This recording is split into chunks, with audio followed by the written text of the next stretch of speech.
NDP drops an influencer from their bus and it majorly backfires.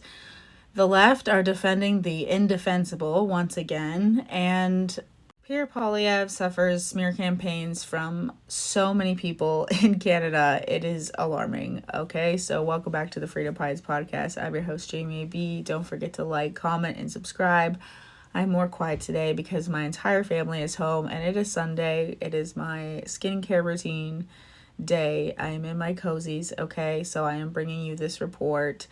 It's not going to be long, but we need to talk about a couple of things today. So number one is NDP fired Jessica Whites, I think that's how you say her name, who was, she's very much openly pro-Palestine, I would say, probably a little bit extremist about it.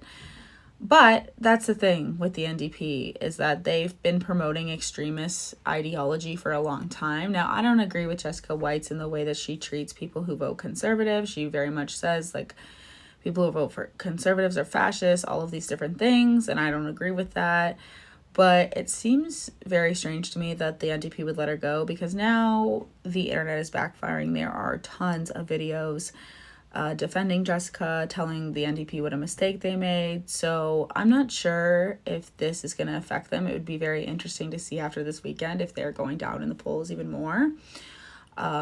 Because even some of the people that were in this supposed group chat with the federal NDP are coming out and talking against the NDP.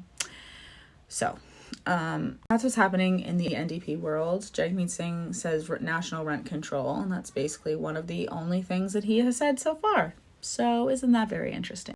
Next on the docket, we're going to talk about the left defending the indefendable.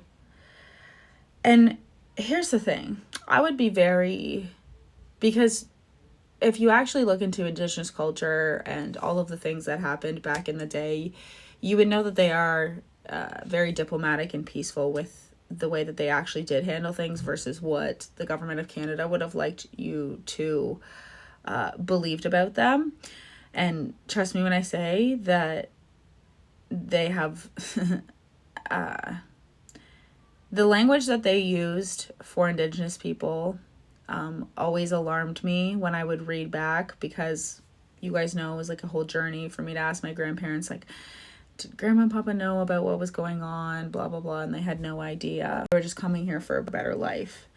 But what gets me is that they've allowed churches to be burned down. They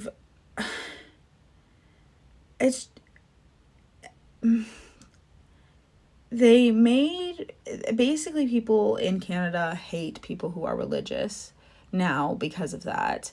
It made a lot of people lose their faith, okay? Because if you're going to tell me that Jesus only came over here and that was their excuse to doing the things that they did to Indigenous people, well, that really strips faith from a lot of people, okay? And, that's why I kind of dug into that more. And I learned a lot.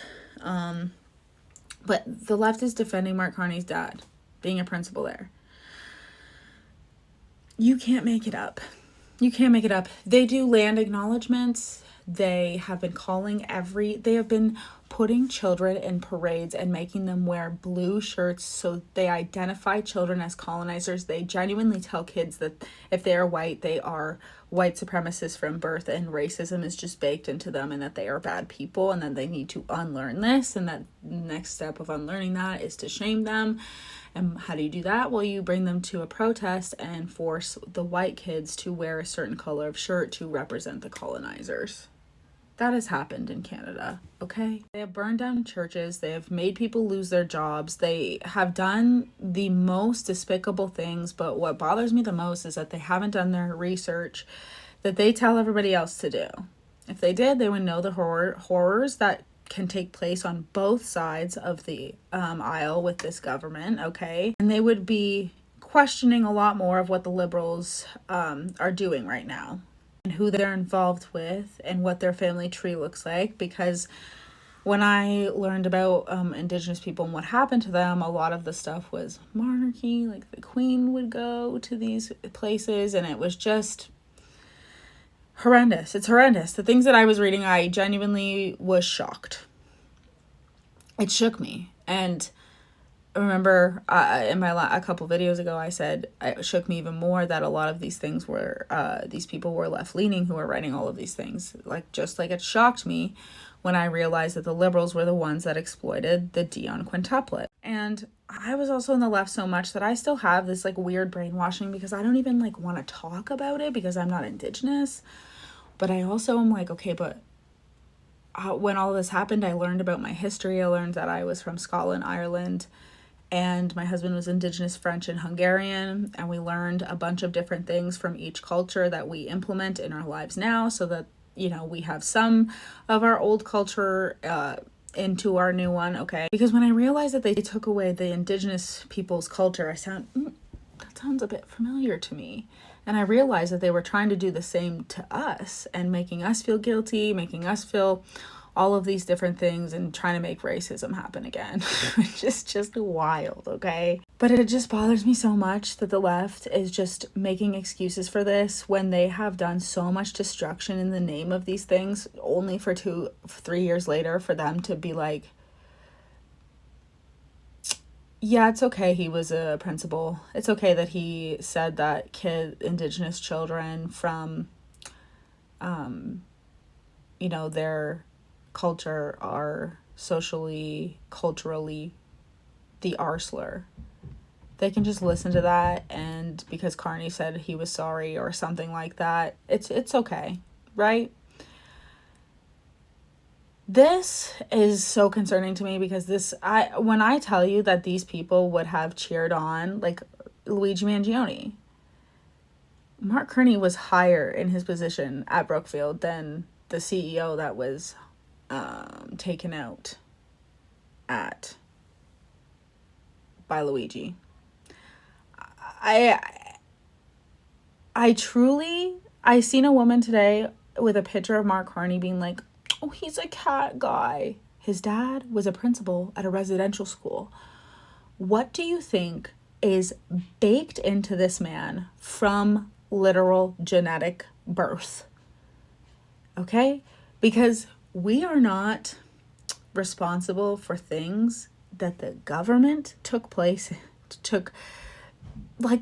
when they were blaming us for these things, I was like, Justin Trudeau's dad didn't shut down residential schools. What are you talking about? This is not my fault. Oh my God. And I can only educate myself so much and feel guilty so much before I'm like, wait a minute. When they're doing land acknowledgements, are you going to do anything about the fact that you guys took this land? Or are you just going to sit here and tell yourselves that this is okay to do? It's very exhausting doing this. I'll tell you guys that. It's very exhausting. But unfortunately, with how life has gone, I have had to pay attention. I have not had the privilege of not being able to pay attention to politics. And I know there's a lot of people out there who have been privileged enough to not have to pay attention to politics. And it might be hard because you are made to feel crazy for wanting a change, and that you're being convinced every direction that Pierre Poilievre is a fascist this, fascist that, and just really think to yourselves, you guys, especially if you lived during Harper and had an apartment and stuff, they are lying, they are over exaggerating. We have never been America. We have been more progressive than America. From any time I can remember, we've, been pro-LGBT, and it wasn't like this craziness until Trudeau was in. Just think of the fresh of breath there, time travel with me to before Trudeau was in, and just think about how united we were. And we never even, my grandma was an NDP or a conservative voter, and my papa was an NDP voter, and they had two different lawn signs, and it never broke them up. They were able to be in a relationship until they died, okay? Let's go back to a Canada where we know that both sides are very similar, but one puts us into poverty and one doesn't, okay? So that's my report today. I hope you guys enjoy. Don't forget to like, comment, and subscribe. And I truly thank you guys so much for all of the support. It really means a lot. I'll be back with my usual peppy attitude tomorrow when I can be loud and my kids aren't in the background. Have a good day, guys. Bye.